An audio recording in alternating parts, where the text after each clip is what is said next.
Hello learners, very good evening to all of you and namaste to all of you. आप सब कैसे हो? I hope आप सब मस्त होंगे। सो लर्नर्स, हम इस वीडियो में करेंगे क्लास 10 के सोशल साइंस के एमसीक्यू चैप्टर नंबर 1 से the rise of nationalism in Europe. आप सबको पता है कि जो आपके बोर्ड के एग्ज़ाम होंगे उसमें इस बारी एमसीक्यू बेस होंगे। तो अगर आपको अच्छे नंबर लाने हैं तो आपको अच्छी सी एमसीक्यू की प्रैक्टिस करनी है, मॉक टेस्ट ज़्यादा से ज़्यादा करना है। सो इस वीडियो से आप डेफिनेटली हेल्प ले सकते हो। तो इस वीडियो को ज़रूर देखना, पूरा देखना और बाद में अगर अच्छी लगे तो लाइक करना और कमेंट करना, और चैनल को अगर फर्स्ट टाइम आए हो तो इसको सब्सक्राइब करना। So let's start from the question number 1। Choose the correct nationality of the artist Frederick Sorio, who visualized in his painting a society made up the democratic and social republic। तो ये कौन थे, कहाँ के थे ये आपके थे स्विट्ज़रलैंड के फ्रेडरिक सोरियो। ये बहुत इंपॉर्टेंट क्वेश्चन है। नेशनलिज्म, इसमें हम देखते हैं अगला अगला वाला क्वेश्चन करते हैं।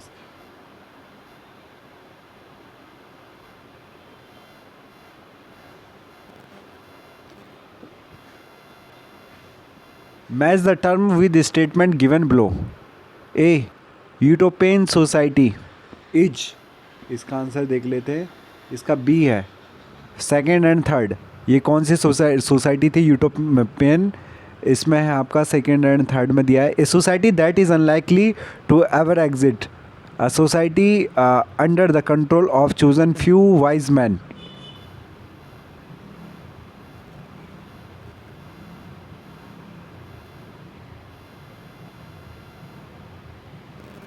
विच of the following countries did not attend the congress of Vienna.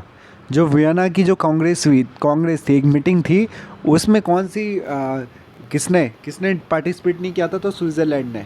ठीक है, ब्रिटेन, रशिया और पर्सिया ने इसमें पार्टिसिपेट किया था। The first great revolution which give the clear idea of nationalism with its core word liberty, equality and fraternity.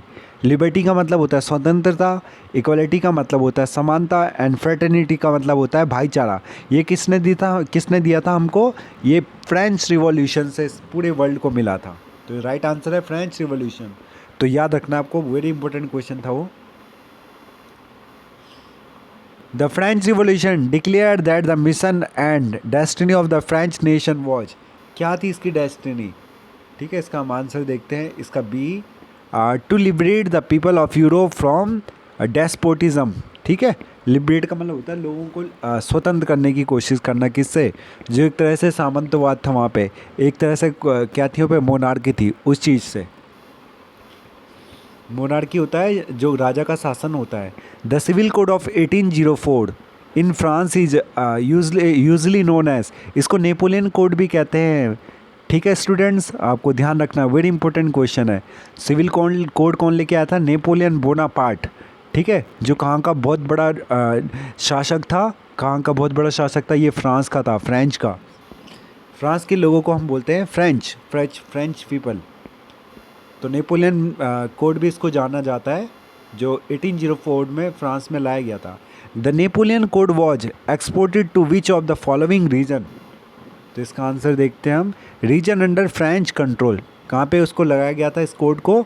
कहाँ पे? जो फ्रेंच कंट्रोल में जितनी भी कॉलोनी थी। The liberal nationalism stand for, liberal nationalism क्या कहता है? हम किस चीज़ की डिमांड करते हैं लिबरल नेशनलिज्म में? Freedom for the individual and equality before law. Yes, समानता की बात करते हैं हम, स्वतंत्रता की बात करते हैं, इंडिविजुअल फ्रीडम एंड इंडिपेंडेंस की। ठीक है। Who among the following formed the secret society called young Italy. Delhi 2012 में भी क्वेश्चन पूछा गया है। तो किसने करा था ये? Giuseppe Mazzini. Yes right, Giuseppe Mazzini. किसको फॉर्म किया था? किसकी स्थापना करी थी? Secret society of young Italy, Italy के यूनिफिकेशन के लिए। ठीक है, वो भी इटली को स्वतंत्रता चाहते थे वहाँ पे। The term universal suffrage means, इसका आंसर क्या होगा? Right answer, the right to vote for all adults. ठीक है, ऑलवेज रिमेंबर, सार्वभौमिक वयस्क मताधिकार बोलते हैं इसको। The right to vote for all adult, जो भी 18 साल से उम्र के ज़्यादा के लोग होते हैं वो लोग वोट दे सकें और अपने रिप्रेजेंटेटिव को चुन सकें। विच of the following is not feature of belief of conservatism. ठीक है, कंजर्वेटिज्म होता है पुरानी सोच का एक तरीके से। Conservatism purpose to return to the society of pre revolutionary days and were against the idea of modernisation to strengthen monarchy. The treaty of recognised Greece as an independent nation, कब ये ग्रीस जो था, ठीक है, ये कब बना था, कॉन्स्टेंटिनोपल की जो ट्रीटी हुई थी उसके बाद जो ग्रीस है वो इंडिपेंडेंट हुआ था 1832 में।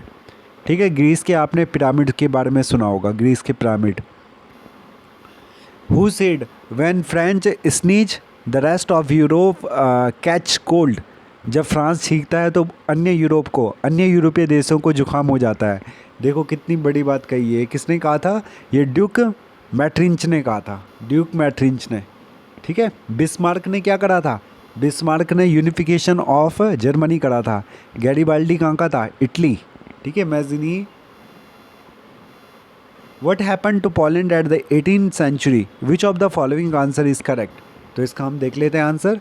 Poland was partition at the end of the 18th century by 3 great powers, Russia, Persia and Austria. तो जो इसमें किसने पार्टीशन कर दिया था, उसका विभाजन कर दिया था 3 पावर ने, एक रशिया थी, एक पर्सिया थी और एक ऑस्ट्रिया थी। तो आपको ध्यान रखना है ये। Who played the leading role in unification of Germany, तो ये जर्मनी के उसमें किसने सबसे मेन रोल निभाया था, तो इसमें हम देखते हैं Bismarck,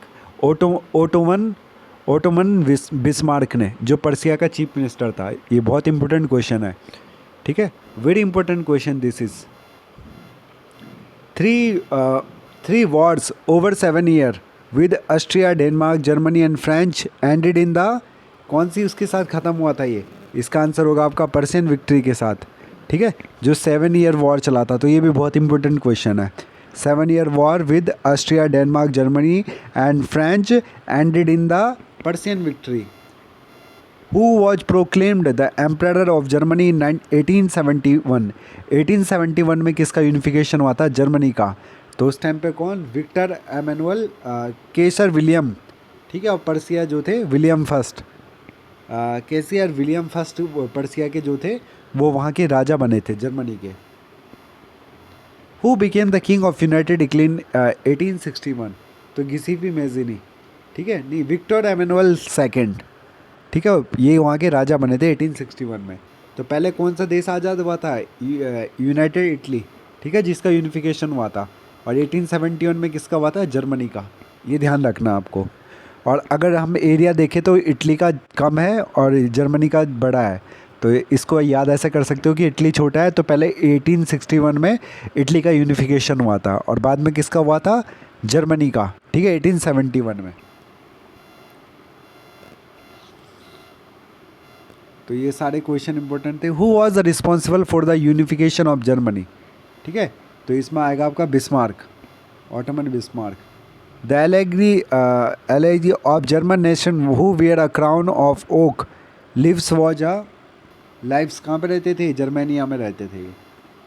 A larger part of Balkan region was under the control of Ottoman empire, right. ठीक है, जो बाल्कन का रीजन था, बाल्कन का जो क्षेत्र था वो किसके अंडर में आता था, ऑटोमन एम्पायर के।